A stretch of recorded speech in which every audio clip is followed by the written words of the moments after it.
Factually, मतलब बिना बायस हुए। मैंने ये पैसा खाने वाली प्रोसेस ये तो नहीं कही है कि ये नरेंद्र मोदी ने खाया पैसा। मैं ये कह रहा हूं सरकार में बैठे लोग, अब सरकार में तो कांग्रेस की सरकार भी कुछ राज्यों में है, तो वहां भी सरकार में बैठे लोग अपने लोगों को पैसा खिला रहे हैं ना। ये अकेला थोड़ी मोदी थोड़ी खा रहा है। अगर राहुल गांधी का आदमी नहीं खा रहा होता तो राहुल गांधी बोल रहा होता, उसको कौन सा पता नहीं इन घोटालों का। और लोकल लेवल पर जितने नेता हैं सबको मालूम है। और आप अंदर जा करके रिसर्च कर लीजिए, कहां कहां पर आप सेंटरों की लिस्ट निकालिए कि आपके जिले के अंदर कहां कहां प्रधानमंत्री कौशल विकास योजना का सेंटर था, वो सारे के सारे स्कूल मिलेंगे। या आपको एड्रेस ही नहीं मिलेगा या आपको वो स्कूल मिलेंगे। और उस स्कूल के मालिकों में कितनी क्लासेस लगी है? एक सिंगल क्लास नहीं लगी मेरे दोस्त, पूरे देश में एक सिंगल क्लास नहीं लगी। टोटली ही प्योर फ्रॉड टोटल। और ये सिर्फ फ्रॉड के लिए, डाटा के लिए किया गया। ऐसे हो कैसे गया? मतलब इतने 150 करोड़ जनसंख्या हो चुकी है भारत की आज, उस जनसंख्या के बीच में इतना बड़ा सरेआम फ्रॉड कैसे हो गया? आपको पता कैसे लगा? अभी देखो ना दिल्ली का बम ब्लास्ट कैसे हो गया और कैसे बच गए। बम ब्लास्ट के सबूत भी मिट गए और आपको पता भी नहीं चला कैसे हुआ। पूरा इलेक्शन कमीशन मैनेज हो गया, पता भी नहीं चला आपको। पूरे अधिकारी मैनेज हो जाते हैं, रिजल्ट भी घोषित हो जाते हैं, आपको पता नहीं चलता है। ईवीएम कब बदली जाती हैं आपको पता नहीं चलता है, कब सेट होती है नहीं पता चलता है, कब कब नेता खरीद बिक करके दूसरी पार्टी में चले जाते हैं आपको कहाँ पता चलता है। कितने मंडियों में घोटाले हो रहे हैं आपको कहाँ पता चलता है। आपकी ज़मीनों को बंजर बना दिया, अंडरग्राउंड पानी को ख़त्म किया जा रहा है, आपकी नाक के नीचे ख़त्म किया जा रहा है, आपको कहाँ पता चल रहा है। आपके बच्चों को बेरोजगारी की दलदल में धकेला जा रहा है, आपको कहाँ पता चलता है मेरे दोस्त। आपके स्कूलों में रट्टाफिकेशन वाली एजुकेशन लगा करके आपके बच्चों का पूरा भविष्य खराब किया जा रहा है, आपको कहाँ पता चलता है। आपको पता कहाँ चलता है? जैसे ही पता चलता है वो कह देंगे इसरो ने एक नया रॉकेट छोड़ दिया है, देश बड़ी तरक्की पर है। फिर हम जैसे लोग जब बोलेंगे तुमसे देश की तरक्की सहन नहीं होती है। रॉकेट छोड़ना कौन सी तरक्की होती है भैया? मेरे गाँव की मिट्टी खराब करके, मेरा पानी खराब करके, किसान को बर्बाद करके, भाईचारा तोड़ के, बच्चों की नशों में नशा ही नशा आप दौड़ा करके आप किस चीज़ को विकास कह रहे हो? मुझे तो नहीं समझ में आ रहा। सांस लेने के लिए हवा खराब आपने जानबूझकर करी हुई है। अरावली को आपने तोड़ने के लिए बात करी है ना। मध्य प्रदेश के और छत्तीसगढ़ के और झारखंड के जंगलों को काटने का आदेश आप ही ने दिया है ना। आप कैसे कह सकते हो कि ग्लोबल वार्मिंग जनता की वजह से हो रही है? फैक्ट्रियां आपने कार बनाने की आपने ही लाए हैं, पेट्रोल डीजल आप ही खपत कर रहे हो, गांवों से पलायन आप ही कर रहे हो सरकार के तौर पर। तो लोगों को क्यों कह रहे हो कि तुम पोल्यूशन कर रहे हो? गांवों में ही अगर एजुकेशन हो जाए और रोजगार हो जाए, कोई बंदा कार और मोटरसाइकिल चलाएगा ही नहीं, उसको जरूरत ही नहीं है, तो आप कैसे कह सकते हो कि देश की जनता कसूरवार है और बढ़ती हुई जनसंख्या इसका जिम्मेदारी है ले? नहीं भैया, ये आपकी आंखों के सामने आपका देश बर्बाद किया जा रहा है। और आपको जैसे छोटे बच्चे से कोई चीज़ लेनी होती है तो माँ उसको कह देते हैं ओ देख बेटा को देख बाऊ आ जाएगा, और वो ले लेकर के पीछे छुपा लेती है। ऐसी आपकी पुरखों की सारी कमाई हुई पूंजी को ये सरकार आप पीठ पीछे छुपा लेती है और आपको कोको दिखाई जा रही है। This is coco. क्या है फिर वो? कोको कुछ है ही नहीं, बस कोको कह दिया, अच्छा लगता है बोलने में, बच्चा भी देखता है बढ़िया चीज़ होगी। होता कुछ नहीं है। होता कुछ भी नहीं है। मतलब ये जो छोटी छोटी चीज़ें होती हैं जो बचपन में हमको सिखाई जाती हैं, उनका प्रयोग फिर बड़े लेवल पे क्यों नहीं करेंगे? साइकोलॉजिकली आपको ट्रेंड किया गया है बचपन से कि आप बोल नहीं सकते। आपने बोला तो आप बदतमीज़ बच्चे कहलाओगे। स्कूल में आपने टीचर से सवाल पूछ लिया तो आप बदतमीज़ स्टूडेंट कहलाओगे। कहीं आप बदतमीज़ ना कहलाए जाओ, इसलिए चुप रहना ही बेटर समझते हो। आज भी जब आपको डंडे ना पड़ जाएं, जेल में आपको पुलिस ना ले जाए पकड़ करके, और आप इसलिए उस बदनामी से डरते हुए आज भी आप ये सोचते हो रहने दो ना, तुम्हें क्या पड़ी है, हमें तो बच्चे पालने हैं। फिर ऐसा मतलब लोगों को मजबूर कैसे किया गया? मतलब क्या कारण क्या है इस चीज़ का? देखो, इसमें बहुत सारी चीज़ों का बड़ा रोल है। जैसे कि मीडिया का एक बड़ा रोल है।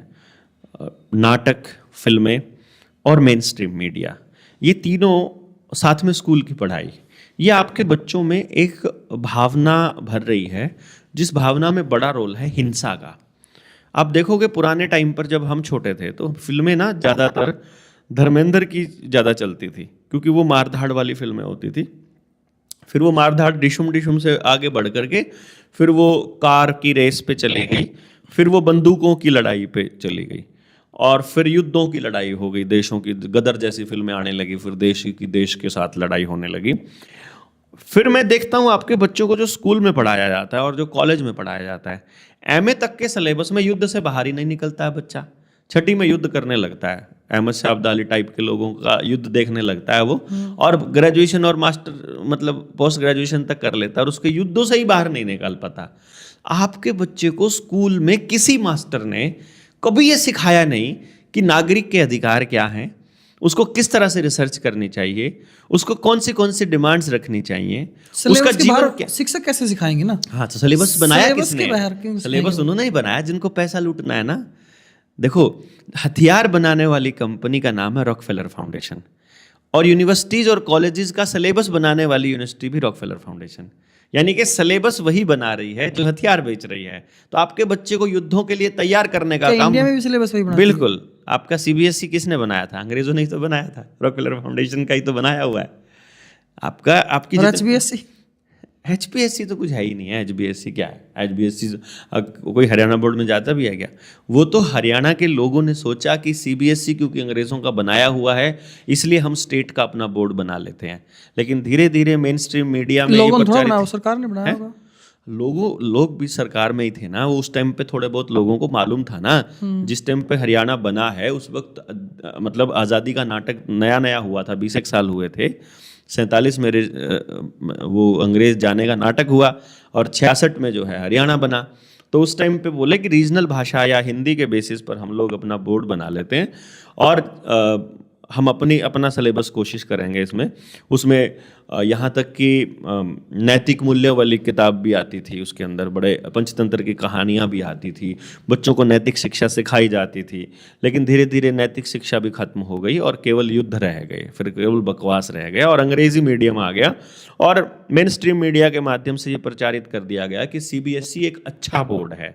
तो जो हरियाणा बोर्ड के स्कूल थे उन्होंने भी अपनी मान्यता त्याग करके सीबीएसई की मान्यता लेने चालू कर दी। जब उनके बोर्ड की 10 एक साल की या 15 साल की मान्यता होती थी, जैसे ही टर्म खत्म हुई उन्होंने सीबीएसई की लेना चालू कर दिया।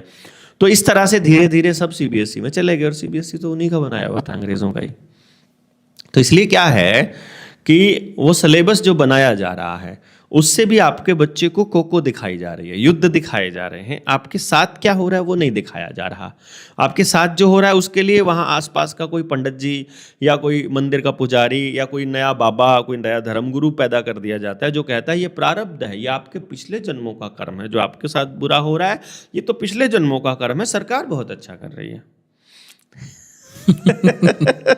तो क्या खेल है, मतलब ये रिपोर्ट का मतलब अब क्या इसका इम्पैक्ट पड़ेगा, जनता के ऊपर क्या इम्पैक्ट पड़ेगा, विपक्षी पार्टी के ऊपर क्या इम्पैक्ट पड़ेगा? देखो, विपक्ष तो तब तक नहीं बोल सकता जब तक टॉप टेबल से इशारा ना आ जाए। टॉप टेबल मतलब वर्ल्ड इकोनॉमिक फोरम से। जब राहुल गांधी की सेटिंग हो जाएगी ऊपर और वो भी पूरी तरह से गुलामी करने के लिए तैयार हो जाएगा तो ऊपर से आदेश आएगा कि अब तुम खुले खेल सकते हो, अब पूरी मीडिया तुम्हारे फेवर की बात करेगी, क्योंकि मीडिया उन्हीं की है बेसिकली। और विपक्ष तो इसलिए बोलेगा नहीं।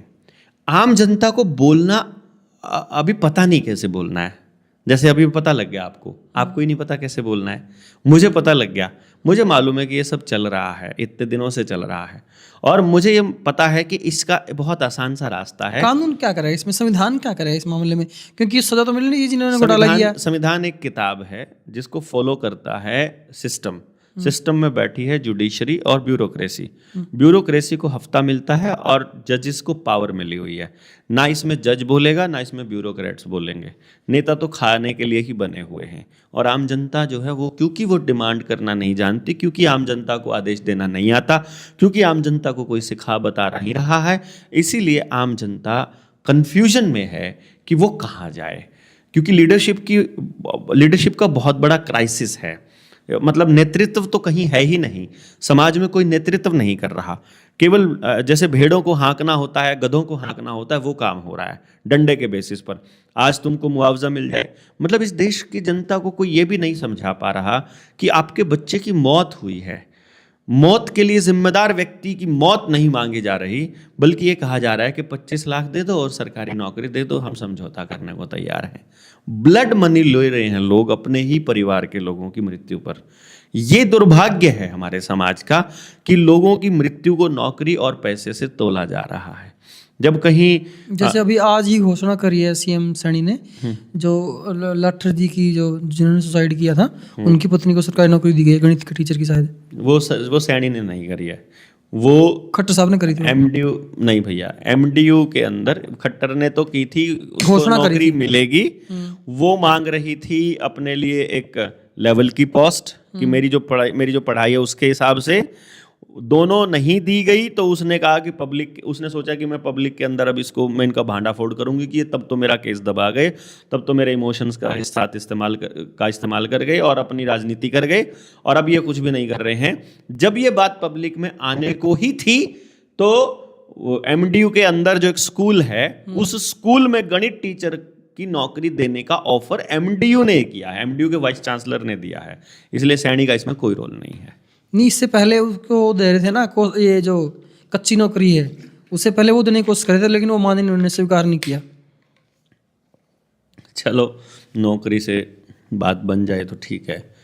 समाज अपना पल्ला झाड़ लेता है कि एक बंदा चला गया था और उनको लगता है कि इसके परिवार के लोगों को नौकरी मिल जाएगी तो जीवन चल जाएगा। ये वहम है। व्यवस्था जब तक नहीं सुधरेगी, मान लीजिए कोई नौकरी पर नहीं होता, तो ऐसे बहुत से बच्चों को रोज काल निगल रहा है, इनकी गलत नीतियां रोज निगल रही हैं। रोज किसान आत्महत्या कर रहा है, रोज डिप्रेशन में जाकर आत्महत्या कर रहा है बंदा, रोज रोजगार खत्म होने पर आत्महत्या कर रहा है, दुकानदार जो है वो अपना व्यापार मिटने पर आत्महत्या कर रहा है। उनको तो कोई नहीं पूछ रहा। जो मीडिया में हाईलाइट हो जाएगा उस पर बात हो रही है, जो नहीं हो रहा है उसका क्या भाई। मैं तो उसकी बात कर रहा हूँ जिसको कोई पूछ ही नहीं रहा, जो गाँव में अकेला पड़ के मर रहा है और उस पर कोई गाँव का आदमी बोल नहीं रहा है, और मीडिया तो कहाँ ही बोल जाएगी। हमको समाज की व्यवस्था ये बनानी पड़ेगी कि किसी का बच्चा अगर मर जाए तो परिवार कैसे जिएगा, और किसी के माँ बाप अगर मर जाए तो वो बच्चा कैसे पलेगा। ये व्यवस्था सरकार के भरोसे नहीं चल सकती।